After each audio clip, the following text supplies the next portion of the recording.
পাহাড়ে আমি এখন হচ্ছি প্রবাদদার জমিতে আমরা তাকে আসছি হেল্প করার জন্য।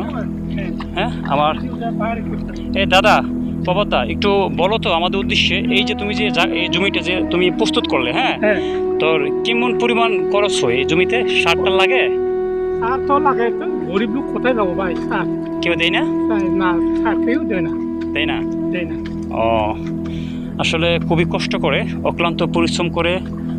দাদা তোমার ছেলে মেয়ে কয়জন? 5জন। ওরা কি করে?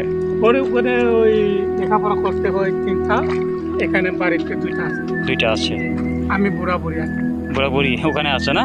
যাক দাদা প্লিজ, আসলে অনেক পরিশ্রম করে এই বয়সে। যারা অবশ্যই ভিডিওটি দেখতেছেন অবশ্যই কমেন্টে জানাবেন। দেখেন অত কষ্ট করে সে এই নির্জন একটা পাহাড়ের মধ্যে সে একা একা এই জমিটা সে প্রস্তুত করলো। আসলে এখন আমরা আসছি তাকে একটু সহযোগিতা করার জন্য। এই যে আমার একজন সহযোদ্ধা, সে আসছে মেড ইন উগান্ডা।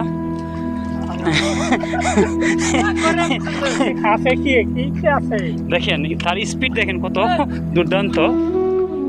দাদা দে ওরা একটু